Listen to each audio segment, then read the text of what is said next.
données au mois de janvier. J'ai accompagné OpenStreetMap RDC dans la formation des cartographes haïtiens. Je suis Christian Mouyaya, je suis le numéro 1 de RFS Consulting et le fondateur de RFS Academia, résident la ville de Kinshasa en République démocratique du Congo.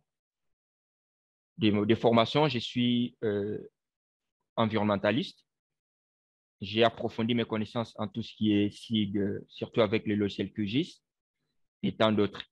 Et je tiens à rappeler que les notes de ces tutos ont été tirées de l'auteur Gilles Pierson, dont vous pouvez voir les liens là-dessus.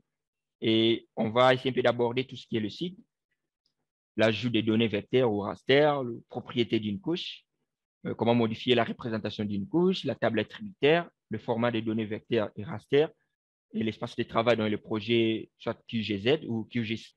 C'est mieux d'avoir cette base. Aujourd'hui, on peut vous installer le logiciel et vous commencer à faire des choses, mais c'est mieux de savoir qu'est-ce que vous faites. Il y a des procédures et des principes à respecter. En ce qui concerne le SIG, en fait, parlant d'abord de la géomatique, c'est l'ensemble des techniques de traitement informatique des données géographiques. Il y a pas mal de définitions.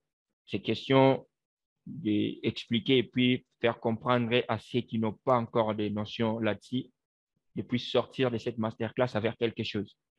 Et toutefois, tout ce qui est complément est toujours le bienvenu. La géomatique regroupe donc les outils des méthodes permettant l'acquisition, stockage, traitement et puis diffusion des données à référence spatiale. Les sites, c'est un système permettant de gérer les informations localisées géographiquement. Et ce système est composé de données, par exemple, nous avons les données vecteurs, nous avons les images satellites, il y a les logiciels. Parmi les logiciels, nous avons les logiciels libres et les logiciels sous licence où vous devez payer pour les utiliser. Nous avons des matériels informatiques, par exemple les ordinateurs, scanners, imprimates, drones, ainsi de suite. Il y a les savoir-faire, donc ça veut dire la connaissance de l'utilisateur. Et puis, il y a les utilisateurs, par exemple vous et moi.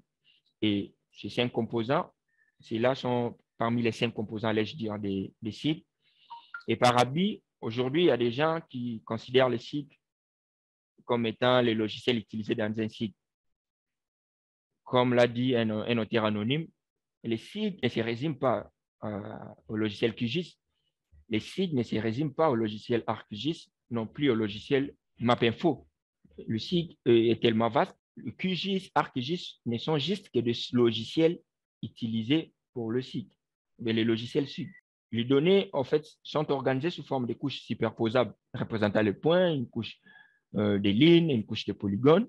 Le point peut représenter, par exemple, les arbres, des clients.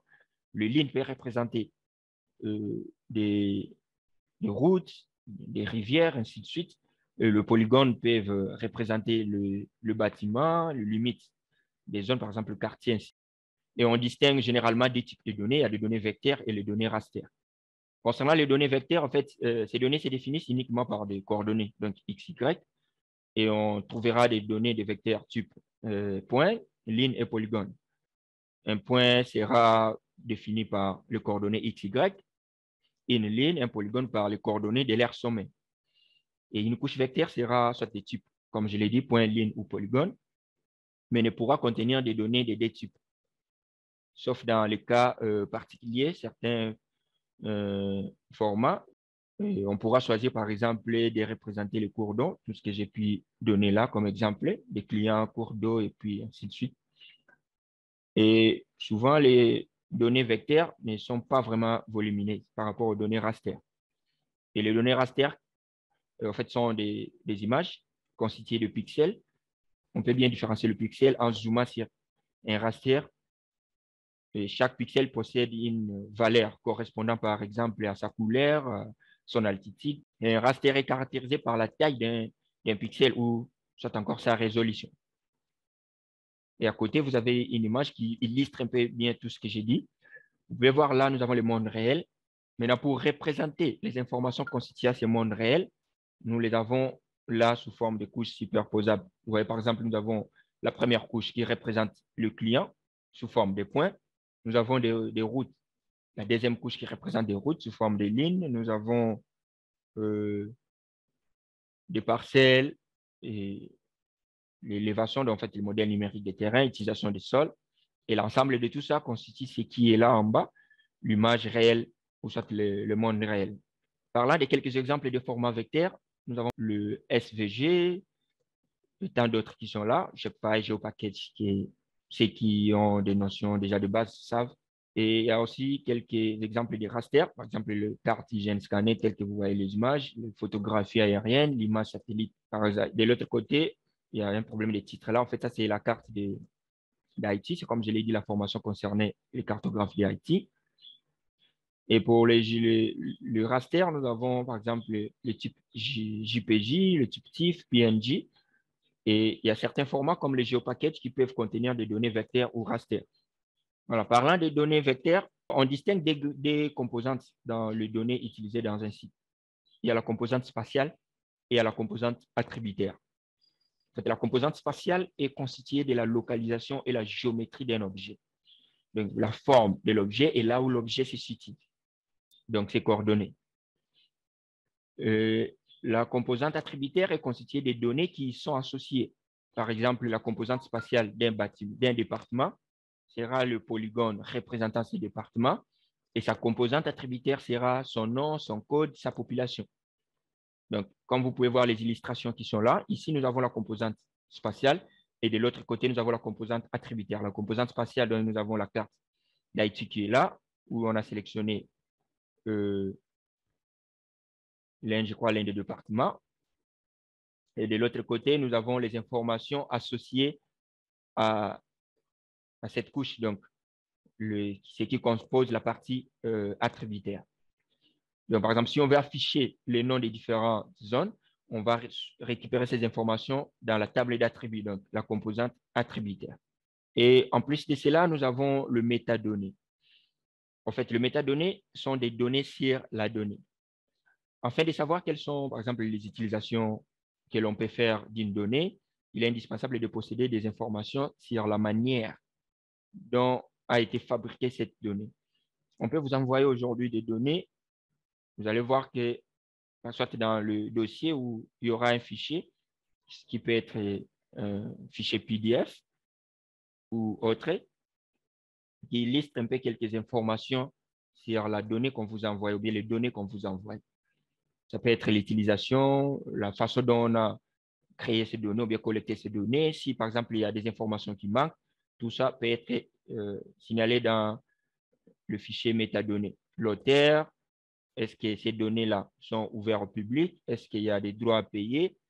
Il y a des choses que vous pouvez corriger. Donc, tout ça, vous pouvez les retrouver. Et comme je l'ai dit, cela peut avoir plusieurs formes. Ça peut être un simple fichier texte ou soit encore une fiche PDF. Et aujourd'hui, il existe des normes régissant la manière dont sont construites ces métadonnées. Par exemple, le nombre des rubriques présentes, le choix des rubriques. Et ceci permet en fait de construire des catalogues de métadonnées qui permettront des échanges entre organismes. Et c'est aussi utile lorsque vous débutez un projet sur QGIS de remplir le métadonnées, surtout si vous travaillez dans un organisme, vous travaillez en groupe. Ça veut dire un projet que vous avez commencé avec les informations qui sont remplies dans tout ce qui est métadonnées. Ça veut dire que ça donne la possibilité à une autre personne de venir poursuivre ce projet.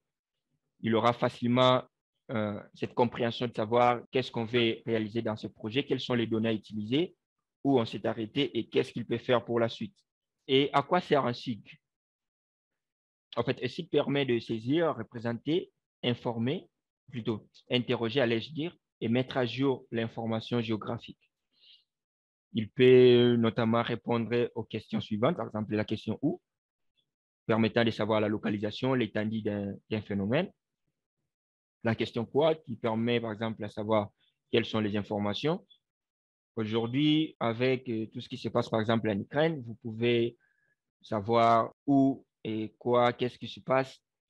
Grâce au SIG, on peut localiser par exemple les lignes des zones déjà touchées, qu'est-ce qu'on avait là-bas, quel est le degré d'impact, ainsi de suite. Comment l'ampleur de cet événement peut aller jusqu'où, quelles seront les zones touchées, ainsi de suite. Et il y a aussi la question quand, concernant l'analyse temporelle.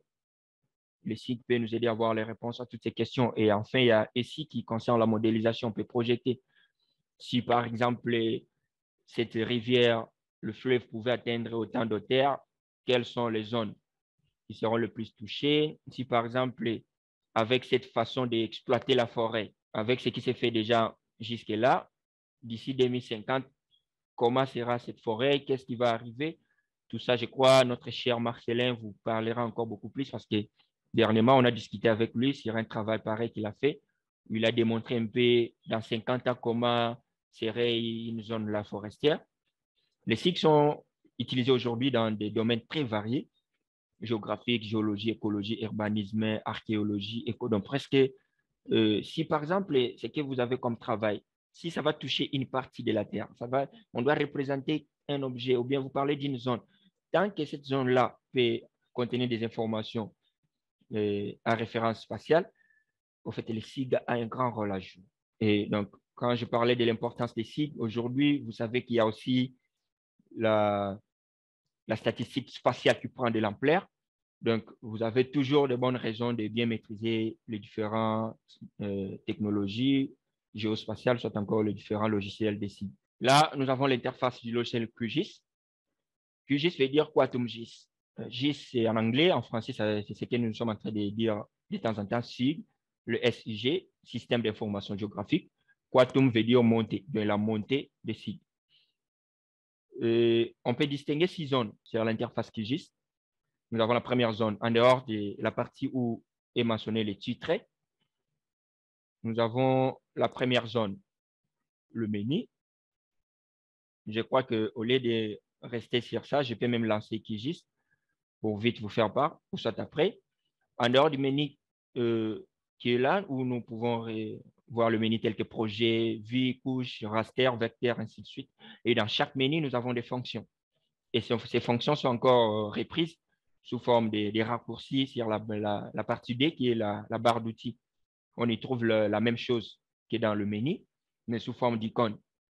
Pour savoir qu'est fait un outil, vous avez juste à passer la souris au-dessus et vous pouvez lire tout ce qui est les informations affichées sur l'infobile. Pour rajouter ou enlever de barres d'outils, vous pouvez faire clic droit n'importe où dans cette zone, sauf sur un outil désactivé. Et après avoir fait clic droit, vous pouvez maintenant cocher ou décocher les outils dont vous aimeriez utiliser. Il y a pas mal d'outils sur le logiciel QGIS, c'est ce qui fait aussi sa force, vu que c'est un logiciel libre. C'est nos amis développeurs, ceux qui sont forts en programmation, ils savent qu'ils sont capables de contribuer, d'ajouter des outils. Et on est déjà dans plus de 800 extensions. Donc, on parle soit d'outils ou d'extensions. Voilà. En dehors de la partie D, nous avons la partie 3 panneaux couches. Panneaux couches avec la liste des couches chargées, aussi appelée parfois table de matière ou table de contenu. Ça veut dire la carte qui est affichée là, la carte d'IT qui est affichée là sur la partie 4, la couche. Et si on veut apporter des modifications sur cette carte, nous allons utiliser la partie qui est là, donc sur la partie 3, la panneau de couches. Et si plusieurs couches sont présentes, vous pouvez en modifiant ici l'ordre d'affichage, donc pas mal de choses qu'on peut faire. Quatrième partie, nous avons la zone de visualisation. On peut zoomer ou se déplacer dans cette zone. Et cette zone, vous allez voir, en déplaçant le curseur là-dessus, vous avez les coordonnées, par exemple, en bas qui bougent. Tout ça, on pourra voir ça pendant au moins quelques minutes. Il y a un panneau supplémentaire, la partie 5. Donc, ce sont les panneaux que vous pouvez activer, comme on l'a dit, par exemple, explorateur, boîte à outils de traitement, ainsi de suite. Et vous pouvez les faire en allant sur le menu vie, panneau. La 6e partie, nous avons la barre d'état. On y trouve les coordonnées du point où se trouve la souris, comme je l'ai dit, l'échelle, les raccourcis pour accéder à tout ce qui est système de coordonnées du projet utilisé et tant d'autres. Concernant la manipulation de l'information géographique, en ce qui concerne l'ajout d'une couche vecteur ou raster, c'est question de lancer QGIS. D'abord, je tiens à rappeler à tout le monde, comme on l'a dit, QGIS est un logiciel libre. Pour avoir QGIS, c'est juste question d'accéder au site de QGIS, donc www.qgis.org, et aller sur le menu télécharger. Là, vous pouvez télécharger le logiciel. Vous aurez plusieurs versions. Il est conseillé d'avoir la version long terme, donc LTR. C'est la version la plus stable. Vous avez d'autres versions, par exemple la version plus riche en fonctionnalités. c'est la dernière version, par exemple, QGIS 3.22, ainsi de suite. Avec la version long terme, nous sommes encore, si je ne me trompe pas, QGIS 3.16.16. Donc, une fois vous téléchargez, puis vous procédez à l'installation, nous avons des tutos sur notre chaîne YouTube RFS Academia qui expliquent un peu tout ça. Une fois le logiciel lancé, depuis QGIS 3, il existe une interface unique pour ajouter des couches vecteurs, raster et autres. Il y a pas mal de types de couches. C'est question d'aller sur l'icône ouvrir les gestionnaires des sources de données. Et là, vous pouvez choisir quel type de données vous voulez ajouter. Est-ce que c'est une donnée raster, c'est une donnée vecteur? Est-ce que c'est un fichier texte délimité, par exemple un fichier Excel ou CSV? Et tant d'autres. Utiliser les raccourcis CTRL plus L minuscule aussi permet d'accéder à l'interface. Et une fois que vous êtes là, vous pouvez maintenant suivre procédure. Voilà, donc c'est l'interface qu'on aura une fois cliqué sur l'icône gestionnaire des sources de données. Après, le logiciel vous donne plusieurs possibilités pour ajouter des données dans votre projet. Ça peut être le fichier, donc vous avez des données sur votre ordinateur. Ça peut être le répertoire base de données. Ça peut être, vous travaillez dans un organisme et il y a une base de données. Vous allez utiliser les liens et puis pour récupérer des données directement là-dedans. Vous pouvez utiliser aussi le protocole HTTPS. Par exemple, vous avez des couches en ligne, vous avez des sites qui vous fournissent ces données. C'est juste question d'utiliser les liens, ainsi de suite. Il y a aussi par l'explorateur de fichiers. Donc, vous devez d'abord activer ces panneaux en allant sur le menu Vue, panneau, panneau explorateur. Et puis, vous allez maintenant chercher le dossier contenant vos données. Vous allez le fait clic droit et puis les placer comme étant marque-page. Donc, vous l'ajoutez dans le marque-page. Et comme ça, vous avez la possibilité d'ajouter vite des données. Pour ne pas rester trop dans les théories, je peux vous partager mon écran là. Vous avez, en fait, ça, c'est un projet où on est en train de travailler ces derniers temps. Je viens de regagner Kinshasa il y a cela des jours.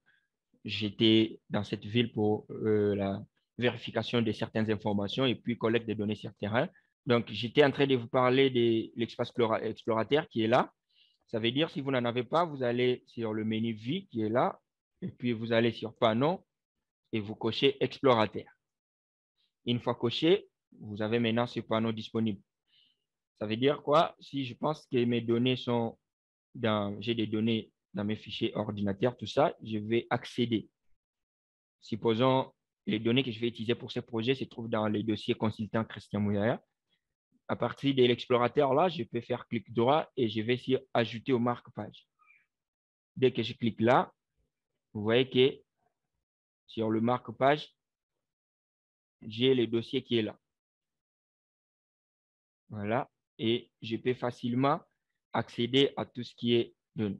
Donc, c'est aussi une façon de vite récupérer. À partir d'ici, je peux chaque fois prendre des données là et puis l'amener sur le projet. Manipulation de l'information, nous poursuivons. Et il y a quelques icônes plus utilisées. Par exemple, il y a nouveau projet, enregistrer un projet, zoom plus, zoom moins, tant d'autres que vous pouvez toujours retrouver sur l'interface QGIS. Comme je l'ai dit, ces données, plutôt ces outils, vous les retrouvez par exemple dans le menu projet. Vous avez là nouveau, ouvrir, enregistrer, enregistrer sous. Et ces mêmes options ou fonctions, vous les retrouvez encore là sous forme d'icône. Donc, comme raccourci, vous avez là nouveau, ouvrir, enregistrer et autres. Donc, les logiciels QGIS, ce qui est comme conseil, c'est question d'être en contact. Parce que même si vous apprenez comment manipuler le logiciel aujourd'hui, comment réaliser tout ce qui est projet cartographique, mais si vous passez beaucoup de temps sans toutefois toucher encore à l'ordinateur, toucher encore aussi, vous allez perdre certaines notions. Et en plus de cela, il y a des nouvelles versions lancées de temps en temps. Les gens y travaillent. Donc, le temps où vous ne travaillez plus là-dessus, vous êtes resté et puis vous êtes déconnecté. Il y a des gens peut-être qui ont appris tout ça lorsqu'ils faisaient le master, tout ça, mais après tant d'années, ils n'ont plus travaillé là-dessus et aujourd'hui, ils sont complètement perdus. Nous poursuivons. Manipulation de l'information, propriété d'une couche vecteur. Voilà, en fait, je vous avais parlé des deux composants des données sites. Supposons ici, je vais Je vais essayer un peu de prendre concernant le route. Non, je pense qu'on prend limite des quartiers. Ça veut dire, avec cette information, nous avons, par exemple, là, la composante spatiale.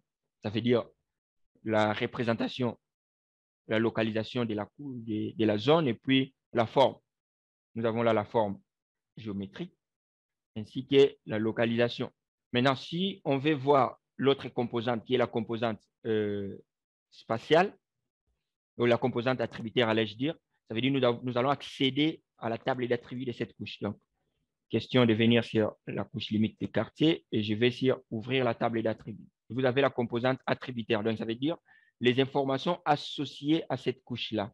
Nous avons par exemple le nom des différents quartiers de la ville d'Étuis. Le type, ce sont des quartiers. La commune, donc ces quartiers-là se trouvent dans quelle commune et ainsi de suite. On remarque qu'il y a encore tant d'informations qui ne sont pas encore remplies vu que le projet est en cours. Nous devons avoir la population de chaque quartier, la superficie de chaque quartier, la date d'acquisition des données, la source de l'information, l'auteur de l'information, l'année de création du quartier, ainsi de suite, ainsi que l'autorité de les responsables de ces quartiers. Et avec ces projets, je profite aussi vous parler de ça. Nous sommes en train d'utiliser certaines applications mobiles qui nous permettent de collecter les données sur terrain. C'est ce qu'on a utilisé les 2 semaines passées. Le même projet, on a pu compléter les informations sur terrain et ça a été d'un grand avantage parce qu'on a juste synchronisé le projet et à partir du QGIS, on peut récupérer toutes ces informations collectées sur terrain. Donc, on continue encore d'ajouter tout ce qui est avantage de maîtriser ce genre de logiciels. Voilà, charger la représentation d'une couche, tout ça. Donc, et ici, en fait, ce n'est pas du tout un tutoriel où on va tout démontrer, mais le but est de faire voir au moins ce qu'on peut faire. C'est quoi d'abord le cycle, c'est quoi le logiciel QGIS et qu'est-ce qu'on peut faire avec. La présentation, le certificat ou bien les attestations sont réservés à ceux qui soutiennent l'initiative. Par exemple, j'aimerais changer l'apparence de la couche limite des quartiers qui est là. Je vais faire clic droit, propriété. Soit encore, je peux faire double-clic. Et à partir d'ici, je vais sur la fonction symbologique. J'ai la remplissage simple. Et si je souhaite attribuer une couleur, je peux changer. Je prends un continu et je change en cherchant une couleur là. Je prends le même jaune pâle. Voilà. Une fois fini, j'applique et je valide. Donc, vous pouvez remarquer, donc tout ça, c'est cette manipulation et autres là, vous avez la possibilité de le faire. Et pour ceux qui vont prendre l'inscription à notre formation, vous avez juste besoin de 15 jours, juste 2 semaines. Et par jour, vous avez juste besoin de réserver 1h45, soit 2 heures, pour arriver à avoir une maîtrise du logiciel QGIS. Parce que la formation, en dehors des séances en ligne, vous avez droit à des modules, que ce soit des tutoriels PDF ou soit des tutoriels vidéo. Et vous êtes en contact permanent avec le formateur pour toute préoccupation et autres. Voilà, nous poursuivons. Manipuler l'information géographique, connaître l'emplacement d'une couche. Donc, ce sont des différentes notions prévues pour nos sessions de formation. Pour ceux qui vont visiter notre site web, vous avez tous les modules et les programmes, les contenus de la formation. Et si vous voulez aussi une formation spéciale, ça veut dire que vous pouvez déterminer, non, moi j'aimerais aussi suivre la formation, mais j'aimerais un peu qu'on adapte le programme, le contenu. J'aimerais qu'on parle particulièrement de telle notion parce que je l'utilise dans tel projet. Vous avez aussi cette possibilité. Voilà, donc voir comment savoir l'emplacement d'une couche. Donc, grâce au logiciel, par exemple, sur QGIS, là, si on veut savoir l'emplacement de la couche limite des quartiers pour ce projet, question d'accéder aux propriétés de cette couche, clic droit, nous allons sur propriété. Ça, c'est la méthode longue. Et puis, nous allons sur information. En cliquant sur information, nous pouvons voir quelques informations concernant cette couche. Par exemple, là, je me rends compte que cela se trouve dans le disque C, dans le dossier, plutôt au bureau, dans le dossier projet. Et puis, tout ce qui est là. Vous pouvez savoir le type de fichier. Là, c'est GeoPackage. l'encodage ITF-8, vous avez les formes géométrie et polygones, les SCR, donc le système de coordonnées de référence, c'est le WGS84, le système géographique. L'unité, c'est en degrés et tant d'autres choses on peut lire là-dessus. Et si, par exemple, vous ne voulez pas aller trop loin, vous pouvez juste passer le curseur sur la couche, sur l'espace panneau de couche. Vous voyez, dès que vous passez le curseur là-dessus, vous avez les textes à côté. Et ces textes essaient un peu d'indiquer le système de coordonnées, la forme géométrique de la couche, ainsi que la localisation, les dossiers où est placé ce fichier.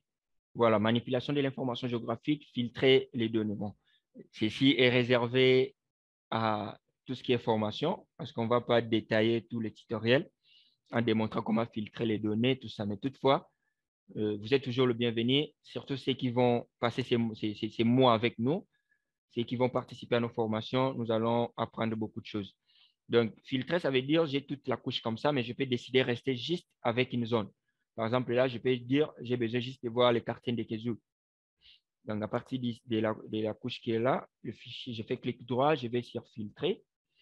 Et là, je peux me servir, par exemple, du champ non qui est là. Je vais faire double clic sur non. Je dis non égal. Et puis, je vais sur échantillon. Et je vais chercher ici, soit je peux même, s'il y en a beaucoup, vous pouvez écrire. Donc, j'écris quartier de Kézoul.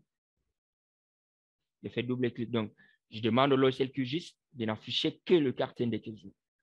Et aussi, il faut aussi quelques notions de tout ce qui est code. Donc, parce que cette expression, vous pouvez aller trop loin avec, vous pouvez faire d'autres choses.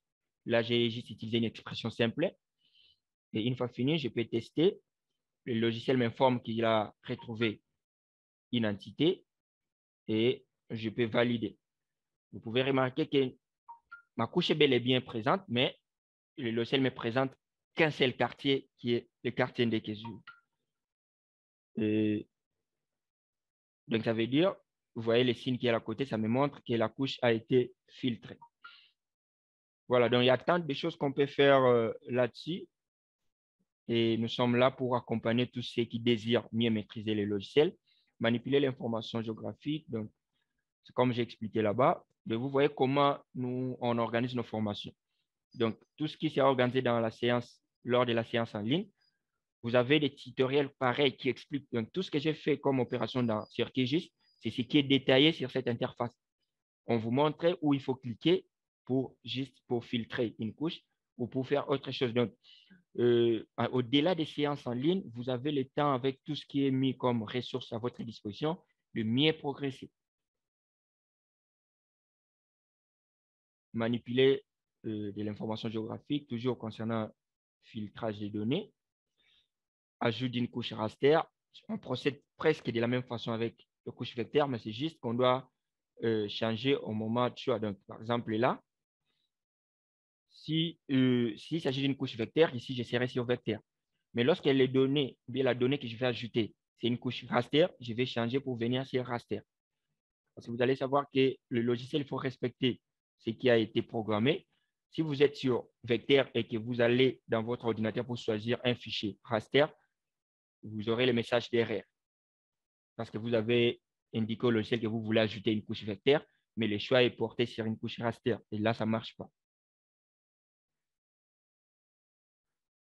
Voilà, manipuler de l'information géographique. Par exemple, là, c'était, on a voulu obtenir la représentation de la couche département, donc tout ça.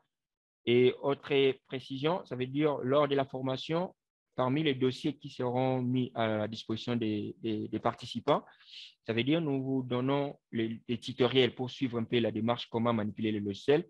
Nous mettons à votre disposition des vidéos tutoriels pour plus d'explications et aussi une base de données. Donc, ça veut dire que vous avez des données qui vous permettent à faire des exercices par rapport à chaque notion ou chaque module. Ajout d'une couche raster, comme je l'ai dit là, manipulation de l'info, propriété d'une couche raster. Comment on peut modifier le style d'une couche raster, ainsi de suite. Donc, voilà un peu comme je l'ai dit. Et en dehors des données vecteurs ou raster, nous en avons encore d'autres. Il y a par exemple les Il y a plusieurs formats de vecteurs, Shapefile, GeoPackage, Tab, ainsi de suite. Les détails sont réservés à ceux qui auront accès à nos différentes formations ou soit à ceux qui vont soutenir cette initiative afin de bénéficier de tout ce qui est documentation et puis le certificat. Donc, je crois que je vais m'arrêter là. Comme je l'ai dit, je vais passer la parole à notre cher Marcelin et puis à la fin interviendra M. Silas. Avant que notre cher Marcelin puisse dire un mot pour tous ceux qui ont des questions ou préoccupations ou interventions par rapport à ce qui a été dit, nous sommes à l'écoute de vos préoccupations. Oui, mais c'est Est-ce que vous m'entendez? Oui, très bien. Vous m'écoutez? D'accord. Je voulais juste demander par rapport à l'ajout des couches. Vous avez parlé des couches vecteurs. Est-ce qu'il y a moyen d'ajouter des couches raster? Prenons l'exemple des GeoPackage avec ces mêmes méthodes-là. Donc, s'il y a moyen de me donner un peu l'exemple là. Je vais répondre à Christian avant que tu ne passes à l'autre question. Oui, d'accord. Bon, par rapport à mes expériences, et si j'ai très bien compris sa question, et je peux lui répondre que l'ajout d'une couche GeoPackage n'est pas de la même manière que des couches vecteurs et autres simples. D'abord, ce qu'il faut savoir, c'est que le GeoPackage a été créé par l'armée américaine. Eux, leur objectif au début, ils voulaient, et en quelque sorte, mettre tout ce qui est comme fichier style dans un même fichier, c'est-à-dire tout ce qui est comme données, raster, vecteur et XML, tout ça, ils voulaient mettre ça dans un seul fichier pour éviter de se balader avec des fichiers quelconques. Et donc, c'est là est née l'idée du GeoPackage. Maintenant, le GeoPackage, c'est comme une base de données qui contient tout, même le style. Alors que dans un fichier simple comme Shapefile, tu ne peux pas ajouter directement un style et puis dès que tu ouvres, il y a le style par défaut et à toi de changer. Mais dans un GeoPackage, on peut accrocher le style du fichier. Maintenant, pour ajouter des fichiers, tu dois te connecter en renseignant par exemple le nom du fichier et autres, le nom de la table, etc. C'est comme ça la couche GeoPackage s'ajoute. Donc, si vous voulez avoir un peu plus d'informations, je vous prierai quand même de vous inscrire à cette formation. Comme ça, vous verrez comment vous pouvez utiliser ça. Donc ça, il y a aussi son équivalent dans ArcGIS. Je ne sais pas si RFS, ils feront aussi j'ai vu, je crois qu'ils feront aussi un truc pareil comme formation. Oui, oui. Donc, il y a là-bas le GeoDatabase qui a aussi les mêmes caractéristiques comme le GeoPackage. D'accord. Ça va, merci beaucoup. OK, merci. OK, merci beaucoup, cher Marcelin. Oui, il y a aussi une formation de SIG avec ArcGIS. Cela est bien programmé. Il y a notre cher Diallo qui demande s'il télécharge une image satellite du logiciel Google Earth Pro, est-ce qu'il est obligé de géoréférencer sur QGIS pour pouvoir manipuler ou analyser les données? Si vous téléchargez une image sur Google Earth, et après, une fois l'importer sur QGIS, vous serez obligé de géoréférencer l'image. Et des fois, peut-être que ça va vous compliquer parce que vous n'avez pas, par exemple, une grille ou bien les coordonnées pour se référer. Mais dans ces cas-là, QGIS vous donne la possibilité de se référer à une autre image. Et ça veut dire que vous pouvez avoir une autre, soit cibler déjà des repères, par exemple des zones l'AMP qui vont vous faciliter comme repère pour géoréférencer l'image, soit encore se servir du fond OpenStreetMap ou soit même de l'image Google Earth. Et je tiens à vous informer que vous pouvez afficher l'image Google Earth sur QGIS directement. Au lieu d'aller d'abord sur Google Earth pour télécharger l'image, puis l'amener sur QGIS pour extraire les informations, directement sur QGIS, vous avez la possibilité d'ajouter, ou plutôt d'afficher comme fond l'image satellite de Google et tant d'autres. Donc, c'est comme notre cher Marcel l'a dit, nous allons pas mal développer des choses au courant de ces différentes formations parce que les formateurs sont de plusieurs pays. Nous avons ceux qui sont au Togo, nous avons les formateurs qui sont au Cameroun, nous avons notre cher partenaire qui est au Canada. Donc, tous ceux qui vont prendre les inscriptions ne seront pas déçus. Et l'avantage avec RFS Consulting est que nos échanges avec le participant, tout ça, nos relations ne se limitent pas à la fin de la formation. Donc, on reste en contact avec eux, on échange parce que les technologies évoluent, les logiciels, il y a de nouvelles versions et de temps en temps, c'est la raison d'être de toutes ces séances de masterclass et puis visioconférence pour échanger un peu sur tout ce qui est nouveauté. Si tu me permets, je vais aussi ajouter quelque chose sur la question d'Amadou. Oui. Donc, qui demandait si on télécharge une image satellite ou du Google F Pro. Bon, ça dépend de la plateforme. Si c'est juste une image que tu as fait sous forme d'une capture d'écran, tu dois la géoréférencer. Mais si c'est un téléchargement général sur une plateforme comme peut-être de USGS, là, l'image est déjà géoréférencée, tu n'as pas besoin de géoréférencer ça. Mais si tu as effectué une capture d'écran, c'est sûr que les coordonnées, c'est des coordonnées de ton écran. Ça n'a rien à voir avec les coordonnées géographiques. Du coup, tu dois chercher une deuxième image et puis faire le géoréférencement. OK, merci beaucoup, cher Marcelin. Oui, c'est comme je l'ai dit, parce que moi, je me suis limité juste à lui répondre concernant Google Earth Pro. Parce que là, Oui, juste oui. avec l'UMA satellite, je crois que c'est la capture qu'il va faire. Mais s'il faut utiliser d'autres plateformes, c'est comme vous l'avez dit. Merci beaucoup. S'il y a des préoccupations, vous pouvez les écrire au moment où on passe d'abord la parole au deuxième intervenant et on saura répondre au reste des questions.